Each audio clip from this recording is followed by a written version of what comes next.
오늘도 거룩하고 복된 주일입니다. 믿음 생활 참 어렵고 힘든 이 시기에 오늘 귀한 찬양처럼 굳센 믿음으로 늘 승리하시는 우리 모든 성도님들이 되실 수 있기를 주님의 이름으로 간절히 축복합니다. 저는 오늘 말씀의 제목을 상한 갈대를 꺾지 않으시는 하나님이라고 정했습니다. 제목에는 하나님이라고 했지만 여기 나오는 이분은 성부 하나님이시면서 동시에 성자 하나님, 예수 그리스도라고 할 수 있습니다. 왜냐하면 본문이 이사야 선지자가 당시로부터 약 700년 이후에 이 땅에 오실 메시아에 대해서 예언하고 있는 말씀이기 때문입니다. 이사야서는 크게 두 주제를 가지고 있습니다. 첫째는 하나님의 심판이요, 둘째는 하나님의 회복입니다. 이사야서 1장부터 39장까지는 주로 심판에 대한 내용을 다루고 있고, 그런가 하면 40장부터 66장까지는 회복을 다루고 있습니다. 언뜻 보면 율법을 다루고 있는 구약성경 39권과 복음을 다루고 있는 신약성경 27권의 구조와 아주 비슷한 구조로 되어 있어서 학자들은 이사야서를 가지고 신구약 성경 전체의 요약이다 이렇게 부르기도 합니다. 회복을 예언하는 40장 이하의 말씀에서 메시아를 묘사하는 말씀이 오늘 우리가 읽은 이사야 42장 말씀인데요, 특별히 여호와의 종이라는 표현이 사용이 되고 있습니다. 본문 1절 말씀입니다. 내가 붙드는 나의 종, 내 마음에 기뻐하는 자, 곧 내가 택한 사람을 보라. 내가 나의 영을 그에게 주었은즉 그가 이방의 정의를 베풀리라. 이 말씀이 소개하고 있는 사람이 바로 메시아이신 예수 그리스도입니다. 그분은 하나님의 보내심을 받아 이 땅에 구원자 메시아로 오셨기 때문이죠. 마태복음 12장 말씀에서 마태는 오늘 본문에 이사야가 했던 이 예언의 말씀을 그대로 인용하고 있습니다. 이때의 배경은 안식일이었고요, 예수님께서 회당에 들어가셔서 한 손 마른 사람을 고쳐주셨을 때였습니다. 이 일로 인해서 바리새인들과 예수님 사이에 논쟁이 벌어지게 되었는데, 그것이 우리가 잘 알고 있는 안식일 논쟁입니다. 안식일에 병 고치는 것이 옳으니까? 이 질문에 예수님은 안식일에 선을 행하는 것이 옳다라고 대답하셨습니다. 그리고 이 일로 인해서 바리새인들은 심지어 예수님을 죽이려고까지 의논하였다고 성경이 기록하고 있습니다. 그날 병고침을 받은 자들에게 예수님께서 경고하시기를 당신을 나타내지 말라 이렇게 말씀하셨는데, 바로 이것이 오늘 이사야 선지자의 말씀을 이루기 위함이다, 그렇게 설명을 하고 있는 겁니다. 마태복음 12장 17절 이하의 말씀을 제가 읽어드리겠습니다. 이는 선지자 이사야를 통하여 말씀하신 바, 보라 내가 택한 종 곧 내 마음에 기뻐하는 바 내가 사랑하는 자로다. 내가 내 영을 그에게 줄 터이니 그가 심판을 이방에 알게 하리라. 그는 다투지도 아니하며 들레지도 아니하리니 아무도 길에서 그 소리를 듣지 못하리라. 상한 갈대를 꺾지 아니하며 꺼져가는 심지를 끄지 아니하기를 심판하여 이길 때까지 하리니. 이사야가 예언한 그 하나님의 종이 예수 그리스도라는 사실을 알려주는 구절입니다. 오늘 본문으로 돌아가 보겠습니다. 하나님은 이사야 선지자를 통해서 메시아를 소개하고 있습니다. 2절 말씀에 그는 외치지 아니하며 목소리를 높이지 않는다 이렇게 기록하고 있는데, 이것은 그분의 겸손을 의미하는 말씀입니다. 주님은 실제로 이 땅에 계시면서 겸손의 삶을 살지 않으셨습니까? 사람들로부터 환호를 받으실 때마다 주님은 늘 언제나 그 자리를 슬쩍 피하셨습니다. 그리고 따로 한적한 곳으로 가셔서 기도하셨다라는 말씀을 우리는 복음서에서 얼마든지 찾아볼 수 있습니다. 메시아는 하나님께로부터 보냄받은 종이다, 그리고 그는 겸손한 종이다, 이 말씀도 당연히 의미가 있고 중요한 말씀입니다. 하지만 그분이 도대체 왜 오셨는지, 이 땅에 오신 목적이 무엇인지, 하나님이 그를 보내신 목적이 무엇인지를 아는 것이 더 중요하다고 할 수 있습니다. 그것이 오늘 본문 3절 말씀에 요약되어 있습니다. 상한 갈대를 꺾지 아니하며 꺼져가는 등불을 끄지 아니하고 진실로 정의를 시행할 것이며. 오늘 본문에 사용된 이 정의라는 단어는 성경에 아주 자주 등장하는 단어이면서 공의, 심판, 재판 이런 것들을 의미하는 단어입니다. 하나님께서 분명히 공의를 행하시기 위해서 메시아를 보내셨는데 과연 그 공의를 행하는 방법이 무엇이냐, 그 공의를 시행하는 방법, 그에 대한 대답이 상한 갈대를 꺾지 아니하고 꺼져가는 등불을 끄지 않는다는 거예요. 공의라는 말 속에는 심판의 의미가 담겨 있다고 말씀을 드렸어요. 그런데 그 심판의 방법이 상한 갈대 꺾어버리고 꺼져가는 등불 후 불어서 꺼버리는 것이 아니라 꺾지 않고 끄지 않으시는 이 방법이 하나님의 공의라는 거예요. 하나님의 정의요, 하나님의 심판이라는 거예요. 조금 이상하지 않습니까? 상한 갈대라는 이 말은 오늘 이 본문 말고 성경에 2번이 더 사용되었는데 사실 배경은 똑같은 이 내용을 가지고 있는 본문입니다. 아수르 왕의 사네립이 이 유다의 히스기야 왕에게 랍사게를 보내죠. 그 랍사게가 애굽을 의지하려고 하는 히스기야에게 애굽을 빗대어 부른 용어가 바로 상한 갈대라는 용어였습니다. 열왕기하 18장 21절 말씀입니다. 이제 내가 너를 위하여 저 상한 갈대 지팡이 애굽을 의뢰하도다. 사람이 그것을 의지하면 그의 손에 찔려 들어갈지라. 애굽의 왕 바로는 그에게 의뢰하는 모든 자에게 이와 같으리라. 여기 사용된 이 상한 갈대 지팡이, 이것은 전혀 의지할 대상이 되지 않는 애굽을 의미하는 그런 말입니다.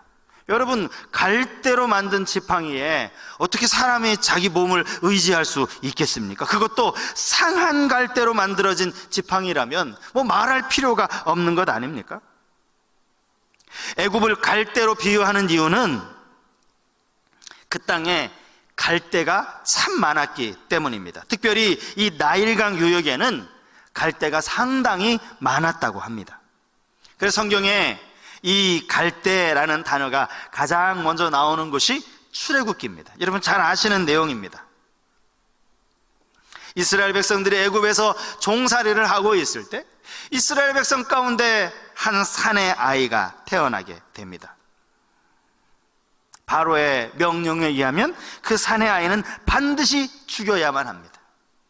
이 부모가 차마 아이를 죽이지 못해서 이 아이를 나일강가에 뛰어보내기 위해서 만든 상자, 그것이 바로 갈대 상자죠.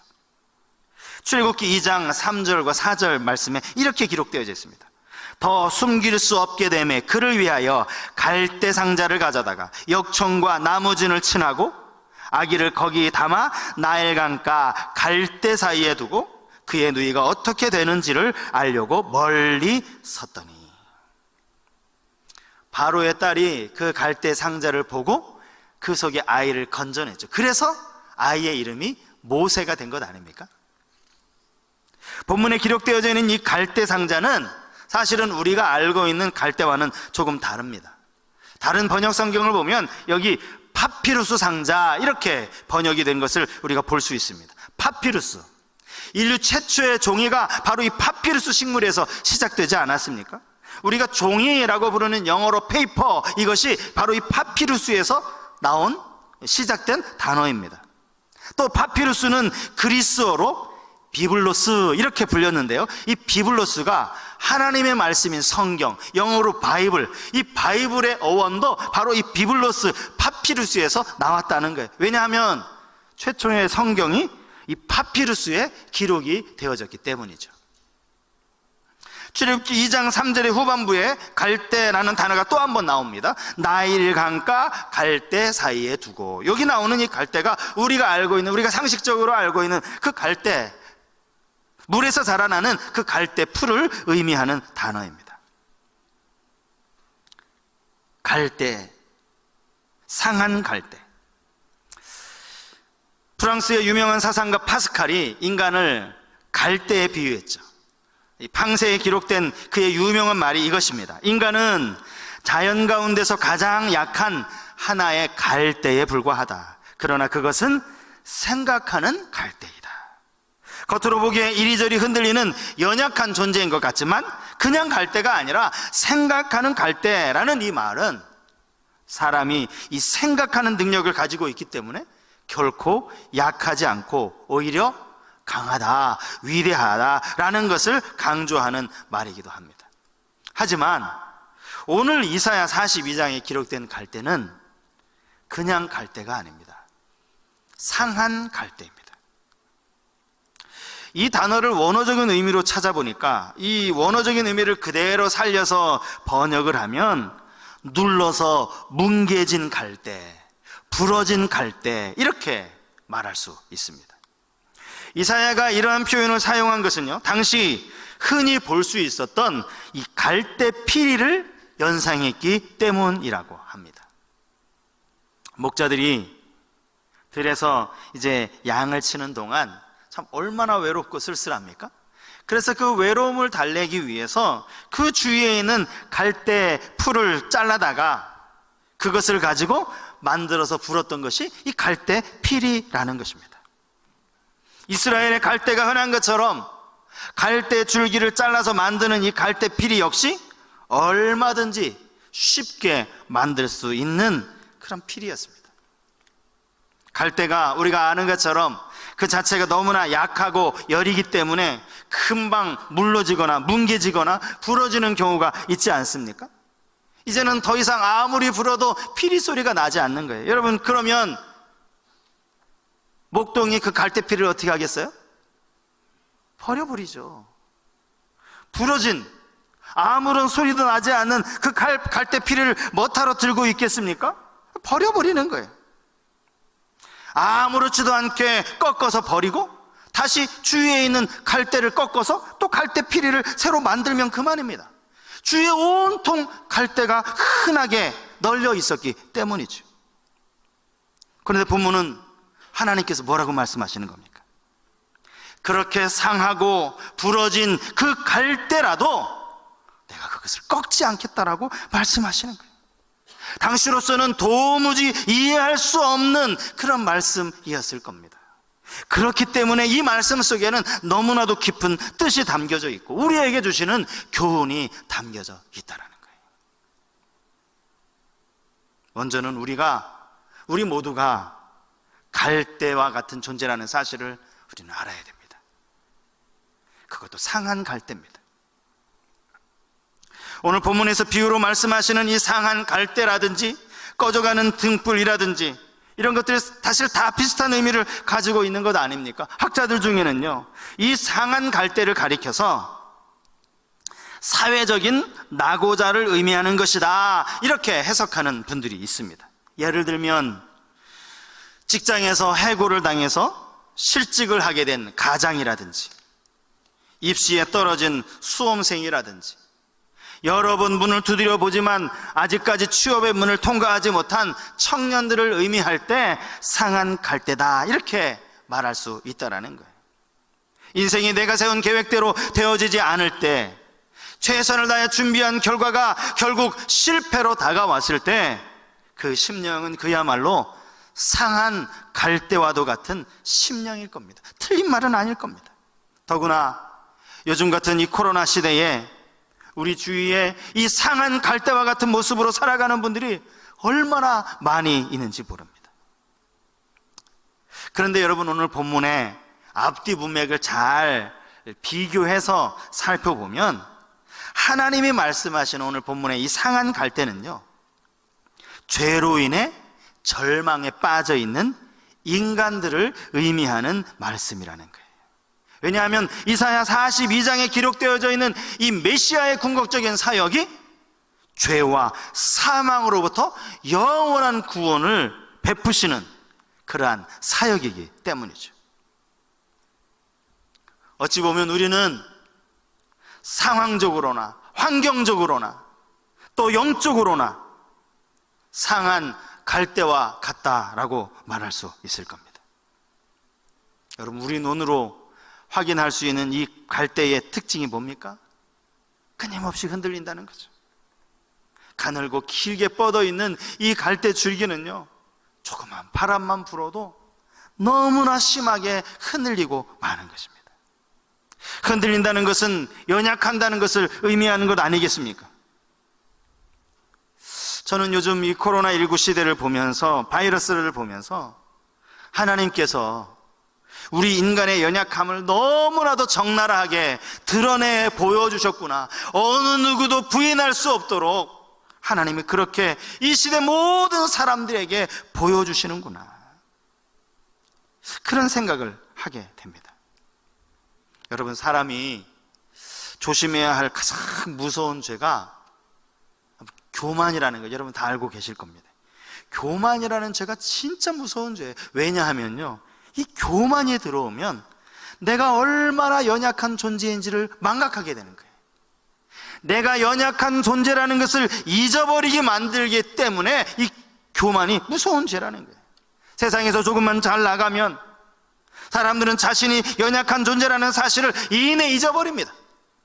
그리고는 자신은 이제 뭐든지 할 수 있다라고 자신만만해하죠. 그게 바로 우리가 잘 알고 있는 창세기 11장 바벨탑 사건에 나타납니다.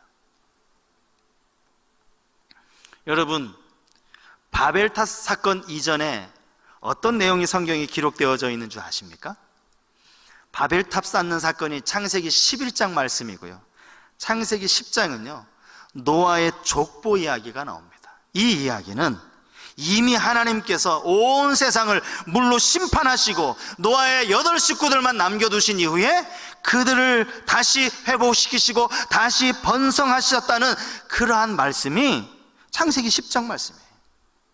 그러니까 사건으로 치면 바벨탑 사건 바로 이전이 노아 홍수 사건이에요. 그런데 11장에 가면 사람들이 하늘 높이까지 탑을 쌓겠다고 말하는 겁니다.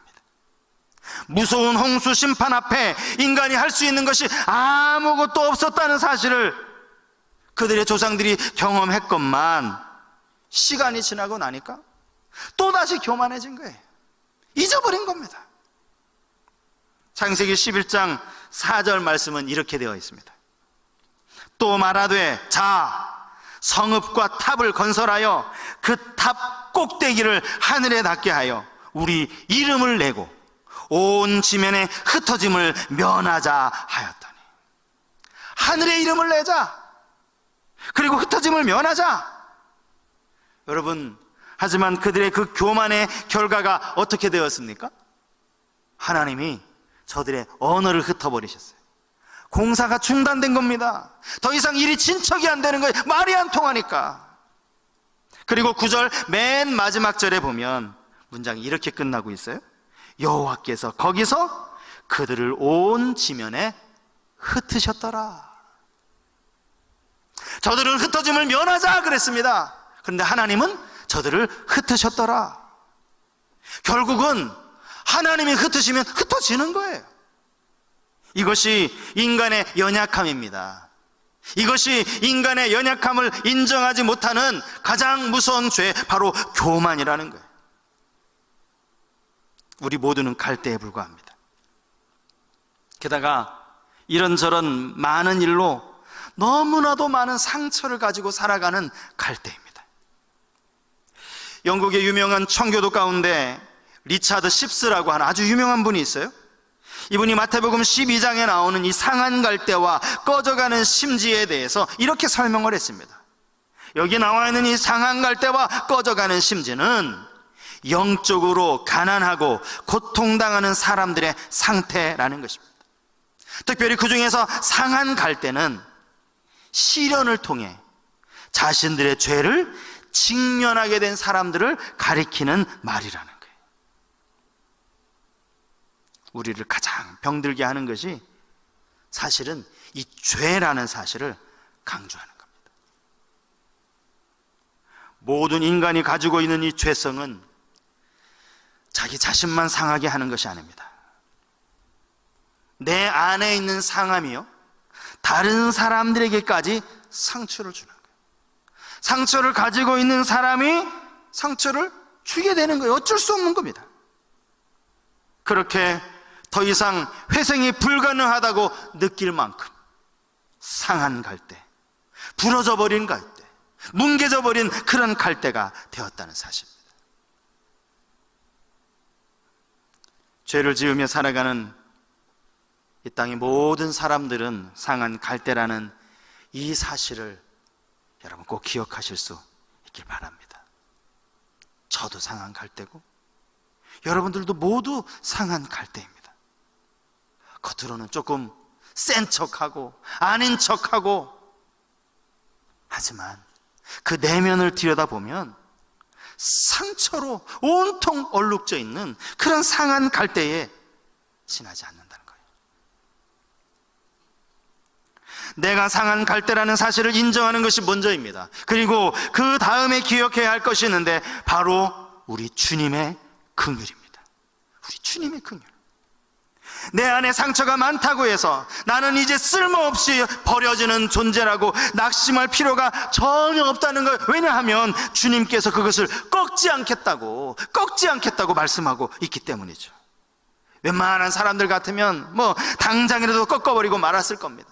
심하게 부러져서 더 이상 소리도 내지 않는 이 그 갈대 피리를 누가 손에 붙잡고 있겠습니까? 누가 그것을 들고 다니겠습니까? 하지만 주님은 그렇게 하지 않으시겠다고 말씀하시는 거예요.